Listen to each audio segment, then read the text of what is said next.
Olá, a presente palestra parte de um tema mais amplo, cujo título esclarece bem as duas abordagens contidas nele e algumas das suas implicações recíprocas. Esse título é A Maldição do Comunismo e do Cristianismo.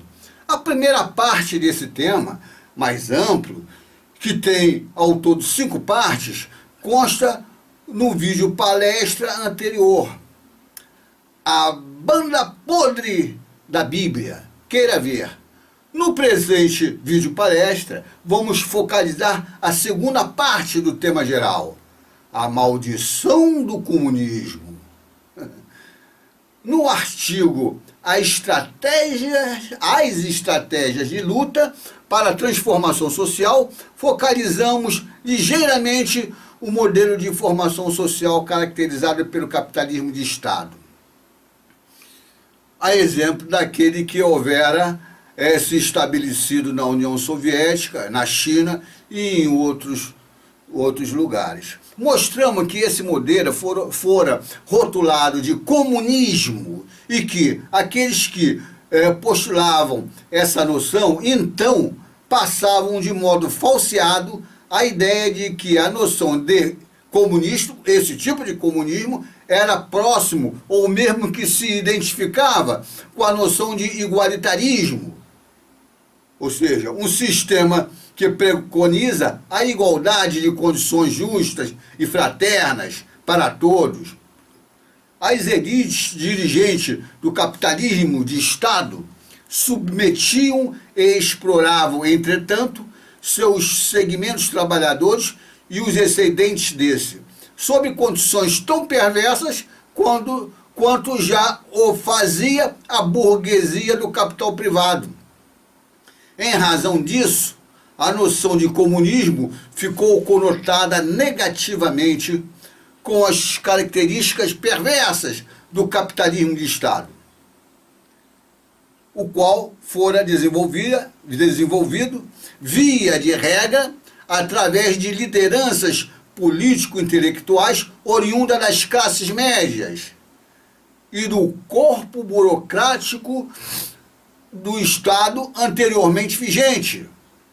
Estas lideranças aliciavam e mobilizavam membros das classes trabalhadoras e dos excedentes destas, ou seja, desempregado, mal empregado, proletariado, etc., inculcando-lhes a miragem da ditadura do proletariado. Desse modo, tais lideranças promoveram revoluções violentas e se apropriaram dos aparelhos do Estado em cada nação que elas atuaram. Assim, elas operavam de tal jeito que, por um lado, desbancavam a burguesia da detenção privada dos meios e modos de produção capitalista e, por outro lado, apropriavam-se desse modo de produção e dos respectivos meios de produção. E entre esses meios estavam as classes trabalhadoras, forças de trabalho, as quais foram, em nome do comunismo, dominadas e exploradas até que as elites dirigentes do capitalismo de Estado resolveram abandonar esse método e empregar outro modelo econômico, o capitalismo. Esta é a maldição do comunismo. A maldição do comunismo. As elites do capitalismo de Estado, o corpo burocrático do Estado, deixaram para os dias de hoje uma auréola negativa sobre a noção de comunismo.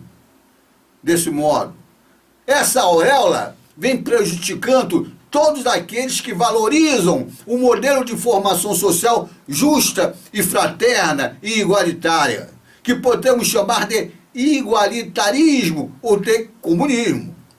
A exemplo das comunidades igualitárias desencadeadas pelo Filho do Homem, Jesus, e concretizadas pelos seus verdadeiros apóstolos e demais discípulos. Sob as bênçãos do Espírito Santo de Deus e do próprio Espírito do escolhido, ou seja, de Jesus. o ungido de Deus.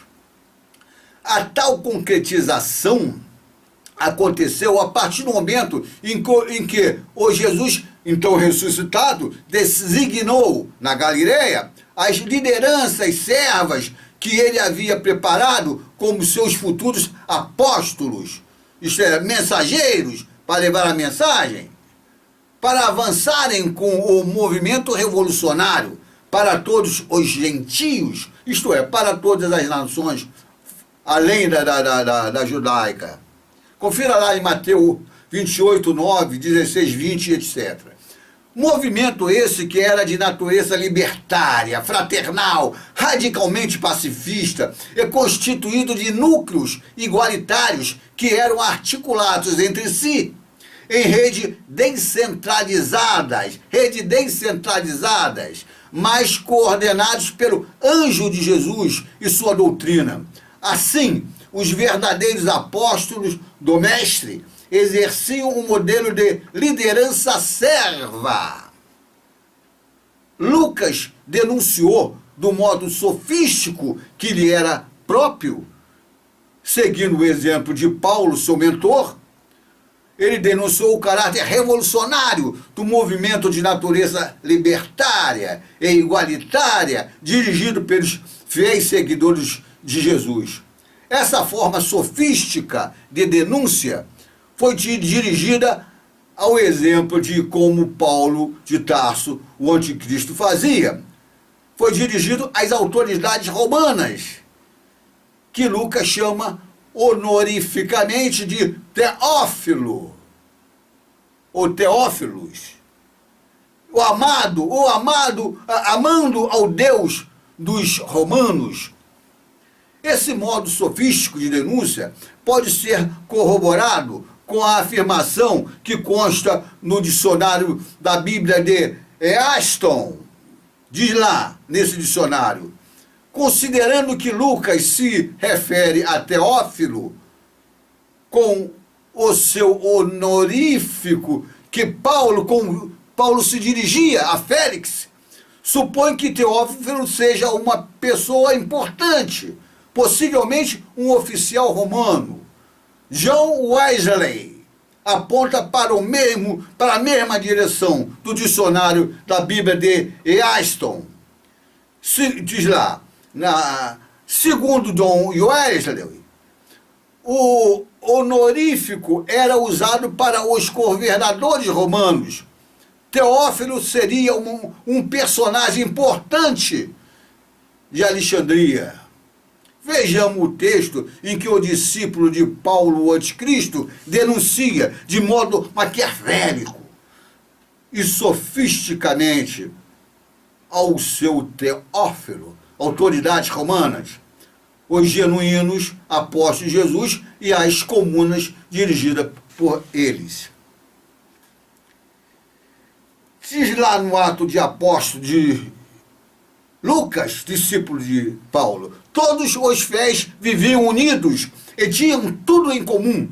Vendiam as suas propriedades e os seus bens e dividiam-nos por todos, segundo as necessidades de cada um.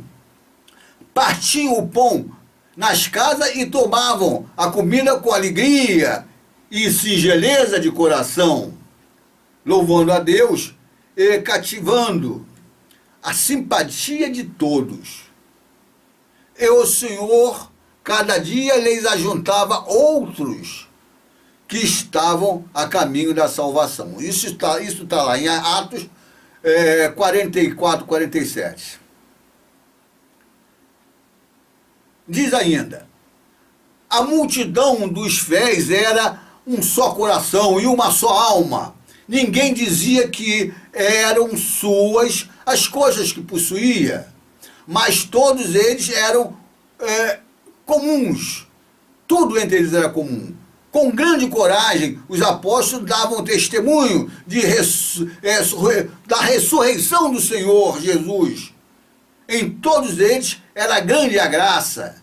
Nem havia entre eles nenhum necessitado, porque todos os que possuíam terras ou casas vendiam-nas e traziam o preço do que tinham vendido e depositavam aos pés dos apóstolos. Repartiam-se, então, a cada um deles conforme sua necessidade. Ato 4, 32, 35. Confira. Como nos livrar da pecha maldita que o corpo burocrático do Estado, de cada país em que vigorou o capitalismo de Estado, agora deixou conotado no termo comunismo, e mesmo na noção que ele encerra? Como nos livrarmos dessa pecha? Pois concebemos o capitalismo de Estado como um pseudo-capitalismo, mas a conotação negativa que tais lideranças impingiram no termo em questão, comunismo, já está consagrada e todos evitam empregá-lo, quando se pretende exaltar um modelo de formação social voltado para a justiça social, igualitarismo, fraternidade, pacifismo e coisa do gênero. Quando empregamos o termo comunismo, seria talvez conveniente deixarmos bem claro em que sentido estaríamos empregando tal termo. Podemos também evitar o uso do termo comunismo em favor do emprego do termo igualitarismo ou algo que o valha, mas sempre esclarecendo o sentido do termo ou expressão que estivermos usando. O modelo estrutural das comunidades desencadeadas pelo escolhido Jesus apresentava aspecto de igualitarismo, fraternidade e pacifismo radical. Entre outras coisas, esse modelo caracterizava-se também e sobretudo por duas diretrizes principais, duas colunas pastorais fundamentais. Uma, o modelo servo de liderança, em outros termos, diretriz pastoral.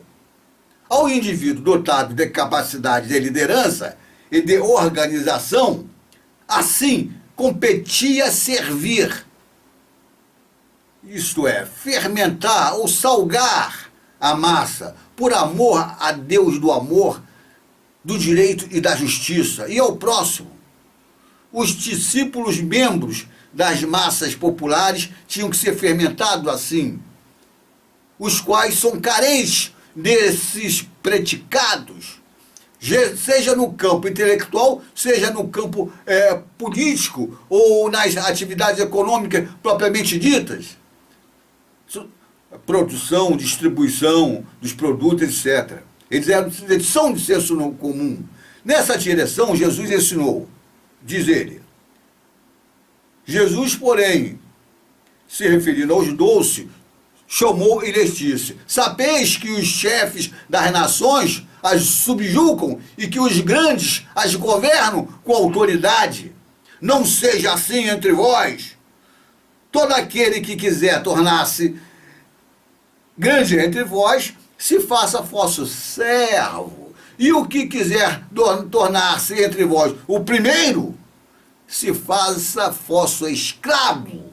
Assim como o Filho do Homem, Jesus, veio não para ser servido, mas para servir e dar sua vida em resgate por uma multidão. Isso está em Mateus 20, 24, 28. Confira também lá em João 13, 12 e 17. O modo servo de liderança é peculiar ao Filho do Homem, Jesus. Nesse contexto, é oportuno conhecer o significado da expressão Filho do Homem, que Jesus atribui a ele mesmo.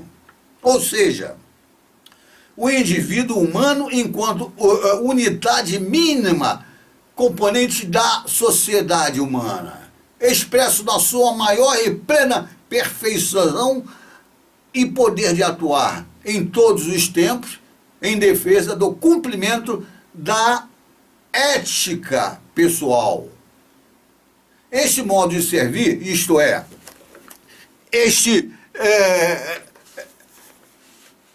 preferencialmente aos mais carentes. Implicava necessariamente e era direcionado no sentido de tentar libertar esses elementos carentes do estado de alienação, de submissão e de exploração econômica, estados nos quais tais indivíduos eram mantidos pela elite constituída de ideólogos, sacerdotes, fariseus, saduceus e seus teólogos escribas, os quais eram aliados às elites políticas e econômicas nacionais e romanas, no caso. Dois outros aspectos do modelo servo de liderança. Servir nos dois sentidos indicados acima, então, implicava necessariamente que as lideranças servissem, mas sem se elitizarem. Ou seja, elas deveriam se manter no seio social, ao mesmo nível horizontal e no mesmo nível socioeconômico das massas que ela estava fermentando ou salgando, entre aspas.